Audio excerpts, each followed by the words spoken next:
ગાંધીનગરમાં નકલી ભરતી કૌભાંડ સામે આવ્યું છે, જેમાં સરકારી નોકરીના બહાને 60 લાખનું ફુલેકું ફેરવવામાં આવ્યો હોવાનો ખુલાસો થયો છે. નોકરી અપાવવાના બહાને છેતરપિંડી આચરવામાં આવી હોવાની ફરિયાદ નોંધાઈ છે. શખ્સ દ્વારા આઈએસ સાથે ઓળખ હોવાનું કહી છેતરપિંડી આચરી હતી. સમગ્ર મામલે વિનોદ પટેલ અને નકલી આઈએસ સામે ફરિયાદ નોંધાઈ છે. નકલી ભરતી કૌભાંડમાં પેપરમાં નકલી જાહેરાત બતાવી છેતરપિંડી આચરી હોવાનો ઘટસ્ફોટ થયો હતો. છાપામાં આપેલ જાહેરાતમાં ઉદ્યોગ નિગમ સેવા વર્ગ 3માં નોકરીની વાત કરવામાં આવી હતી. આટલું જ નહીં, અસલી પરીક્ષા લઈ નકલી ઓર્ડર પણ આપ્યા હતા. ઉલ્લેખનીય છે કે આ ભરતી માટે ફરિયાદી અને તેના મિત્રોએ પૈસા આપ્યા હતા.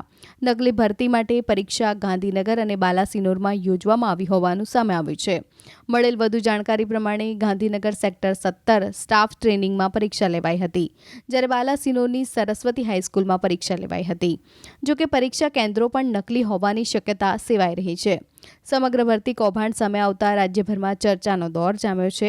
આ સમગ્ર કાંડમાં કેટલા લોકો સંડોવાયેલા છે અને કોની રાહબરી હેઠળ આ કૌભાંડ ચાલી રહ્યું હતું તે અંગે પોલીસે તપાસનો ધમધમાટ શરૂ કર્યો છે. ફરિયાદી હરેશભાઈ ટાંકે ફરિયાદ આપેલ છે. હરેશભાઈની ફરિયાદ મુજબ એક વિનોદ પટેલ નામના વ્યક્તિ સાથે અમને પરિચય થયેલો હતો અને આ વ્યક્તિએ અમને ગુજરાત ઉદ્યોગ નિગમ એકમ નામની કોઈ સંસ્થા છે અને તેમાં ફરિયાદીને અને ફરિયાદીના મિત્રોને નોકરી અપાવવાના બહાને એમની પાસેથી પૈસા લઈ છેતરપિંડી કર્યાની ફરિયાદ છે. આ બાબતે ફરિયાદ મુજબ આરોપીએ ફરિયાદીને અને એના મિત્રોને જાહેરાત છે તમને નોકરી મળશે એવી લાલચ આપી એમની પરીક્ષા લઈ કોઈ ડુપ્લિકેટ માણસ સાથે ખોટી ઓળખાણ આપી એમની સાથે પરિચય કરાવી અને એમની પાસેથી પૈસા પડાવી લીધેલ છે. આ બાબતે ગુનો દાખલ કરી પોલીસે આગળની કાર્યવાહી હાથ ધરેલ છે. આમાં કેટલા વ્યક્તિઓ સંડોવાયેલ છે, ફરિયાદી એના મિત્રો સિવાય બીજા અન્યનું કોઈ ચીટિંગ થયેલ છે કેમ, પરીક્ષા કેવી રીતે લેવામાં આવી, ક્યાં લેવામાં આવી, આ તમામ વિષયોની પોલીસે અત્યારે તપાસ હાથ ધરેલ છે. ગાંધીનગરમાં નકલી ભરતી કૌભાંડ સામે આવ્યું છે, જેમાં સરકારી નોકરીના બહાને 60 લાખનું ફુલેકું ફેરવવામાં આવ્યો હોવાનો ખુલાસો થયો છે. નોકરી અપાવવાના બહાને છેતરપિંડી આચરવામાં આવી હોવાની ફરિયાદ નોંધાઈ છે. શખ્સ દ્વારા આઈએસ સાથે ઓળખ હોવાનું કહી છેતરપિંડી આચરી હતી. સમગ્ર મામલે વિનોદ પટેલ અને નકલી આઈએસ સામે ફરિયાદ નોંધાઈ છે. નકલી ભરતી કૌભાંડમાં પેપરમાં નકલી જાહેરાત બતાવી છેતરપિંડી આચરી હોવાનો ઘટસ્ફોટ થયો હતો. છાપામાં આપેલ જાહેરાતમાં ઉદ્યોગ નિગમ સેવા વર્ગ 3માં નોકરીની વાત કરવામાં આવી હતી. આટલું જ નહીં, અસલી પરીક્ષા લઈ નકલી ઓર્ડર પણ આપ્યા હતા. ઉલ્લેખનીય છે કે આ ભરતી માટે ફરિયાદી અને તેના મિત્રોએ પૈસા આપ્યા હતા. નકલી ભરતી માટે પરીક્ષા ગાંધીનગર અને બાલાસિનોરમાં યોજવામાં આવી હોવાનું સામે આવ્યું છે.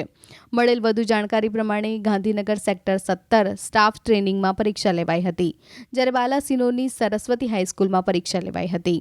જોકે પરીક્ષા કેન્દ્રો પણ નકલી હોવાની શક્યતા સેવાઈ રહી છે. સમગ્ર ભરતી કૌભાંડ સામે આવતા રાજ્યભરમાં ચર્ચાનો દોર જામ્યો છે. આ સમગ્ર કાંડમાં કેટલા લોકો સંડોવાયેલા છે અને કોની રાહબરી હેઠળ આ કૌભાંડ ચાલી રહ્યું હતું તે અંગે પોલીસે તપાસનો ધમધમાટ શરૂ કર્યો છે. ફરિયાદી હરેશભાઈ ટાંકે ફરિયાદ આપેલ છે. હરેશભાઈની ફરિયાદ મુજબ એક વિનોદ પટેલ નામના વ્યક્તિ સાથે અમને પરિચય થયેલો હતો અને આ વ્યક્તિએ અમને ગુજરાત ઉદ્યોગ નિગમ એકમ નામની કોઈ સંસ્થા છે અને તેમાં ફરિયાદીને અને ફરિયાદીના મિત્રોને નોકરી અપાવવાના બહાને એમની પાસેથી પૈસા લઈ છેતરપિંડી કર્યાની ફરિયાદ છે. આ બાબતે ફરિયાદ મુજબ આરોપીએ ફરિયાદીને અને એના મિત્રોને જાહેરાત છે તમને નોકરી મળશે એવી લાલચ આપી એમની પરીક્ષા લઈ કોઈ ડુપ્લિકેટ માણસ સાથે ખોટી ઓળખાણ આપી એમની સાથે પરિચય કરાવી અને એમની પાસેથી પૈસા પડાવી લીધેલ છે. આ બાબતે ગુનો દાખલ કરી પોલીસે આગળની કાર્યવાહી હાથ ધરેલ છે.